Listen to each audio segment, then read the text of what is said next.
Hola compañeros, ¿cómo están? Bienvenidos a otro video. El video del día de hoy hablaremos sobre mejoramiento de imagen. Para comenzar, hablaremos para qué sirve el mejoramiento de imagen.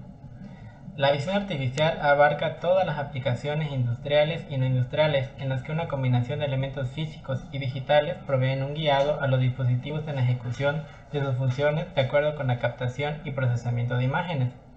Con la aparición de nuevos algoritmos y cámaras, se ha propiciado que el rango de aplicaciones se haya expandido en los últimos años.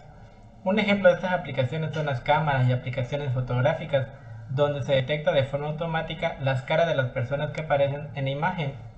Para todo ello es necesario saber que una imagen natural capturada con una cámara, un telescopio o un microscopio o cualquier otro tipo de instrumento óptico presenta variaciones de sombras y tonos. Imágenes de este tipo son llamadas analógicas. Para que una imagen analógica pueda ser manipulada o mejorada usando un ordenador, primero deben convertirse en un formato adecuado conocido como imagen digital. Este proceso de transformación se conoce como digitalización y es el primer paso en cualquier aplicación de procesamiento de imágenes digitales. En el procesamiento de imágenes, así como en esta presentación, encontraremos una gran cantidad de opciones para modificar y manipular la imagen capturada. Esto comprende desde transformaciones proyectivas, operaciones por modificación de color, errores comunes, hasta transformaciones de acuerdo con las frecuencias relativas de la imagen a través de Fourier. Y pues tenemos como objetivo lograr una mayor interacción entre la máquina, el usuario y la imagen y conseguir una mejor calidad de la imagen a mejorar. A continuación tenemos la geometría proyectiva. Antes de introducir una representación de las transformaciones proyectivas, es conveniente pensar en cómo se genera una imagen. Los puntos de la imagen se obtienen como el encuentro de rayo que une el centro de proyección de la cámara con la posición del punto en el espacio euclidio. Usando coordenadas cartesianas, un punto en el espacio se puede representar como un vector que inicia en el origen de un sistema coordenado y termina en la ubicación del punto que se desea representar, como vemos en el esquema de la presentación. Y su ecuación viene siendo que el punto es igual a xy, que son las respectivas coordenadas del plano. Las transformaciones geométricas 3D son extensiones de las transformaciones geométricas en 2D, pero con la incorporación del eje Z. Este planteamiento permite introducir el concepto de coordenadas homogéneas. Estas permiten disponer de una sola matriz para transformación de coordenadas. En coordenadas homogéneas, todo punto bidimensional está definido por tres coordenadas, de tal modo que un punto de dimensiones xy se lo representa por la terna x sobre w, y sobre w y w. En dos dimensiones su valor se puede encontrar más fácilmente si w es igual a 1, por simplificación. En tres dimensiones suele ocurrir lo mismo, w igual a 1. Básicamente se trata de ampliar el plano euclidio, en el caso de bidimensional, al plano proyectivo, es decir, incluir los puntos impropios o del infinito. Así, un punto impropio es aquel donde w es igual a 0. Una consecuencia de esta escritura es que un punto propio tiene infinitas formas de escribirlo. Todo dependerá de los cocientes de x sobre w y y sobre w, con w distinto a 0. A continuación tenemos las transformaciones. Como se ha mencionado anteriormente, las transformaciones geométricas 3D son extensiones de las transformaciones geométricas en 2D y, como se verá enseguida, muchas de las operaciones matemáticas utilizadas en las transformaciones de escalamiento y traslación, así como de rotación, incorporan coordenadas homogéneas dentro de su modelo. Además, cada una de las variantes de transformación incluye algún factor modificador.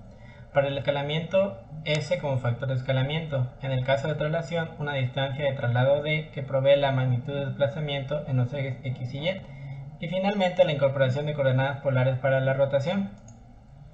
Comencemos por el escalamiento. El escalamiento permite cambiar el tamaño de un objeto, expandiéndolo y contrayéndolo en sus dimensiones.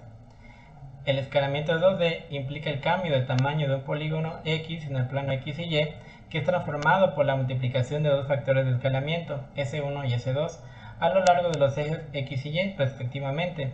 De esta forma, las coordenadas del nuevo punto se obtienen como x' es igual a x en su punto original por S1 como factor de escalamiento y y' es igual a y en su punto original por el factor de escalamiento S2.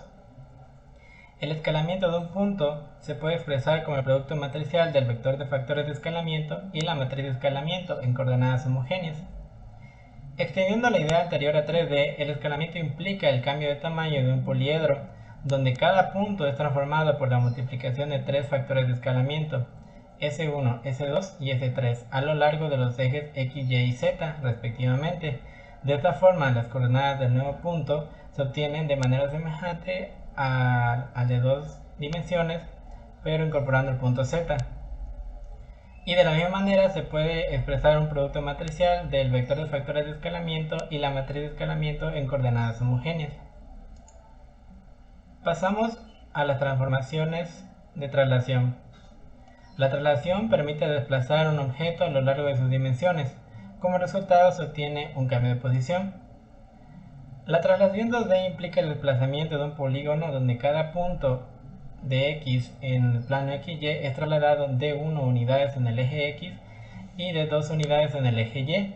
De esta forma, las coordenadas del nuevo punto se obtienen como x' es igual a x en su punto original, más las unidades de desplazamiento 1 y y' es igual a y en su coordenada original, más las unidades de desplazamiento de 2. De la misma manera se puede expresar como el producto matricial del vector de factores de escalamiento y la matriz de desplazamiento en coordenadas homogéneas.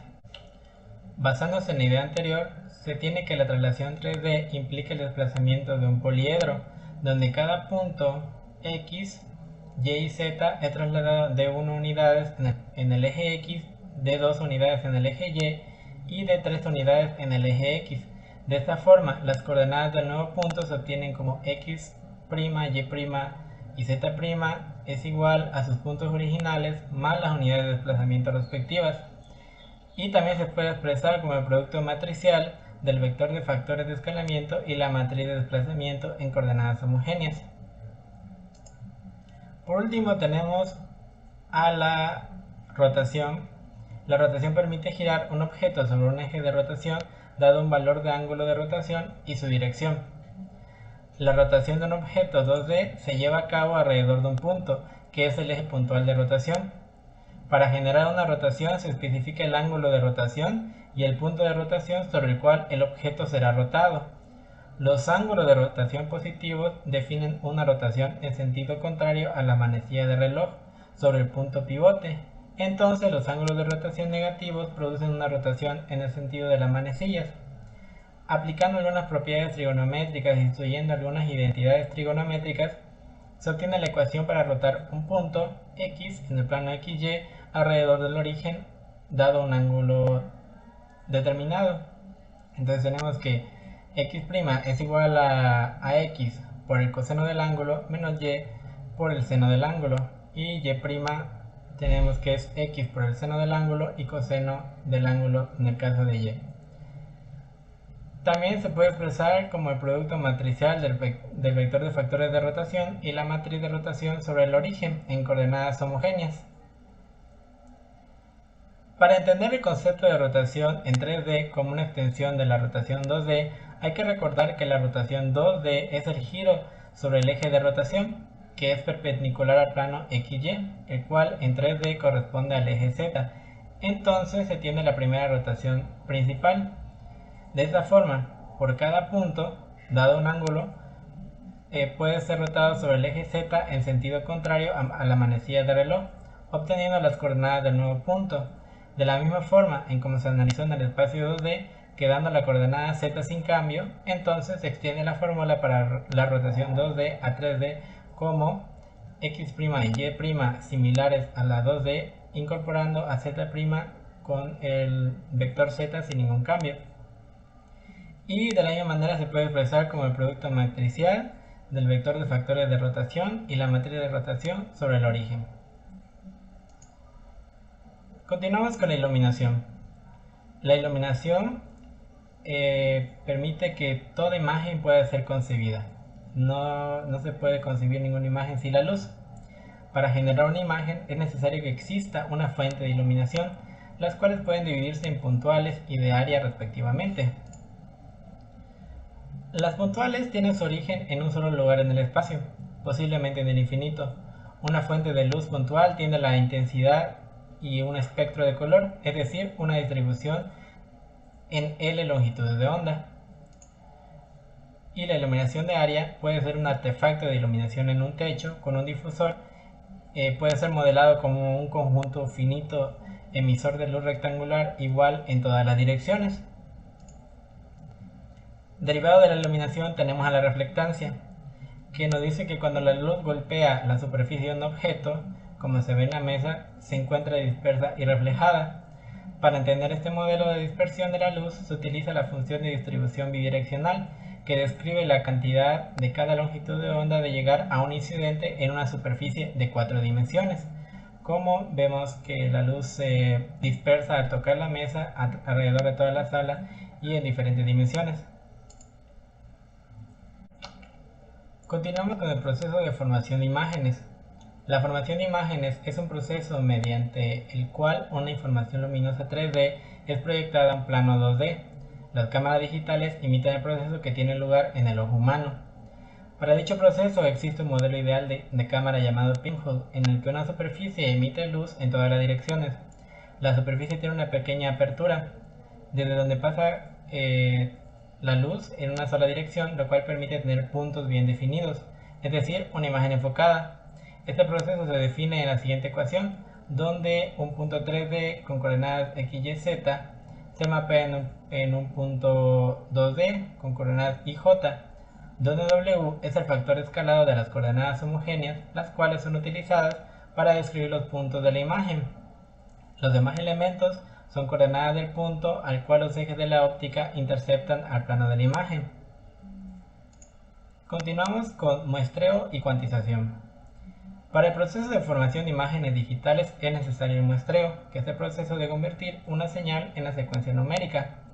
El teorema de muestreo señala que la reconstrucción exacta de una señal continua en el tiempo en banda base a partir de su muestra es posible si la señal es limitada en banda y la frecuencia de muestreo es mayor que 2 veces el ancho de la banda de la señal. Una imagen puede ser continua respecto al eje de coordenadas XY, pero también puede ser continua en amplitud. A la digitalización de los valores de las coordenadas se le llama muestreo, mientras que el proceso de digitalizar la amplitud es llamado cuantización. Normalmente el proceso de adquisición de la imagen se realiza usando una matriz de sensores. El número de sensores dentro de la matriz establece los límites del muestreo en ambas direcciones. La digitalización de la amplitud o cuantización la realiza cada sensor asignando un valor discreto a ciertos intervalos de amplitudes continuas. Continuamos con el color. Para describir una imagen digital en color es necesario saber que cada píxel es descrito y codificado de distinta manera, según el espacio de color que se ha utilizado. Así, por ejemplo, para un espacio de color RGB se representa cada píxel como un color creado a partir de ciertas cantidades de colores rojo, verde y azul. Esto puede ser representado como una matriz de 3 niveles de intensidad, donde cada nivel corresponde a la intensidad de color de los componentes rojo, verde y azul. En una imagen RGB, cada píxel está compuesto por un valor de intensidad correspondiente a cada componente primario. El color resultante del píxel vendrá por tanto definido por la cantidad de intensidad que tenga cada componente. Así, el color blanco estará compuesto de la máxima intensidad de color para los 3 componentes. Por el contrario, el color negro será el resultado de reducir al mínimo la intensidad de los componentes. Tenemos los métodos y técnicas para el mejoramiento de imagen. Las técnicas para el mejoramiento de imágenes digitales tienen como objetivo que la imagen pueda ser visualizada a través de una pantalla de ordenador, de la forma más adecuada para que el sistema visual humano pueda hacer la mejor interpretación posible de lo que en ella aparece. Así, estas técnicas se centran en la eliminación de ruido en la imagen, elección de mejores valores de brillo y contraste, eliminación de efectos de distorsión introducidos por el mecanismo de captura de la imagen, entre varios otros factores. Entonces tenemos a las operaciones puntuales, y una operación puntual transforma una imagen de entrada a una imagen de salida de forma que cada píxel de la imagen de salida solo depende del correspondiente píxel de la imagen de entrada. Tenemos las transformaciones de píxel. Son todas aquellas transformaciones que con base en un solo píxel permiten obtener mejoras en la visualización de la imagen entre ellas. Imágenes de negativos, mejora del contraste, compresión de rango dinámico, entre otras, son parte de las transformaciones que incorpora las transformaciones de píxel. Tenemos las transformaciones de color. Se basa en el uso de las propiedades innatas del color en consideración de la existencia de diferentes espacios de color. Estas propiedades corresponden a el matiz, la luminosidad y la saturación. Tenemos la composición y extraído de imagen. Nos referimos a la combinación de imágenes utilizando dos o más imágenes de entrada para producir una imagen de salida, donde los valores del píxel resultante es en función de los píxeles de A y B en la misma posición. En principio las imágenes deben ser del mismo tamaño para que pueda ser eficaz la transformación de composición y extraído de imagen. Tenemos además la ecualización de histograma, que es una transformación que pretende obtener un histograma con una distribución uniforme, es decir, que exista el mismo número de píxeles para cada nivel de gris del histograma. El ruido. Algunas veces las imágenes digitales contienen ruido, que son variaciones no deseadas sumadas a la señal original. La adquisición de imágenes generalmente incluye deficiencias introducidas por las características de la transferencia del sistema de muestreo. Los tipos de ruido son ruido sal y pimienta, que se define como aquel que contiene ocurrencias aleatorias de píxeles blancos y negros, como se ve en la imagen de muestra, y el ruido impulso, que contiene ocurrencias aleatorias, pero solo de píxeles blancos, como se ve en la imagen también. ¿Cómo podemos eliminar todos estos errores y ruidos? Bueno, para eso tenemos al filtrado. Se trata de métodos para matizar o eliminar información contenida en una imagen, para destacar algunos elementos de la imagen o también para ocultar valores extraños. El proceso de filtrado consiste en la aplicación a cada uno de los píxeles de la imagen de una matriz de un filtrado de tamaño n por n, que generalmente es de 3 por 3, aunque puede ser mayor, compuesta por números enteros y que genera un nuevo valor mediante una función de valor original y de los píxeles circundantes. El resultado final se divide entre un escalar, generalmente la suma de los coeficientes de ponderación. Los filtros se suelen expresar en su mayoría mediante una ecuación. Ahora bien, tenemos las transformaciones de vecindad. La principal diferencia entre todos los demás tipos de transformaciones mencionadas y las transformaciones de vecindad es que en estas el valor del píxel de salida se obtiene tras realizar sobre el píxel de origen una combinación de valores de los valores de los píxeles vecinos. Por tanto, la transformación de la imagen se produce por la combinación de píxeles en lugar de realizar una transformación de píxel a píxel. Ahora bien, tenemos a la transformada de Fourier, que es un poco compleja de entender, pero bueno, se entiende que una imagen se puede representar como la suma de dos componentes con diferentes escalas espaciales: la versión de la imagen con las bajas frecuencias y la de la imagen con altas frecuencias. La transformada de Fourier supone la extensión de esta idea a muchas escalas. Una señal unidimensional se puede descomponer en un conjunto infinito de señales de tipo seno con diferentes frecuencias, amplitudes y fases. El primer componente representa la amplitud media de la señal y tiene frecuencia cero. El siguiente componente, o fundamental, presenta la misma frecuencia que la señal original. Los demás componentes van adquiriendo frecuencias sucesivamente superiores y se denominan armónicos. A medida que se van añadiendo los sucesivos componentes, la suma se va aproximando cada vez más a la señal original, aunque se necesita un número infinito de aquellos para poder obtener una forma exacta. A la suma total de componentes se le denomina serie de Fourier de la función original aplicada a imágenes. Y en la siguiente tabla podemos encontrar algunas transformadas de Fourier más comunes y de las más aplicadas para mejoramiento de imágenes. Para concluir, es destacable que el mejoramiento de imágenes en la visión por computadora o la visión artificial nos permite tener grandes beneficios en la extracción de información de imágenes digitales para el control de calidad de procesos. Todas las técnicas de procesamiento de imágenes digitales estudiadas, así como las técnicas de mejora y realce, están diseñadas para que la imagen pueda ser visualizada a través de la pantalla del ordenador de la forma más adecuada, y así el sistema visual humano puede hacer la mejor interpretación posible de lo que en ella aparece. Así se debió comprender bien que, al menos en un panorama general, que todo el proceso de mejora de imagen se centra en la eliminación del ruido de la imagen, en la elección de los mejores valores de brillo y contraste, en la eliminación de los efectos de distorsión introducidos por los mecanismos de captura, entre algunos detalles más. Y pues eso sería el video del día de hoy. Las podrán encontrar en la descripción del video algunas ligas con las fuentes de toda esta presentación. Hasta luego.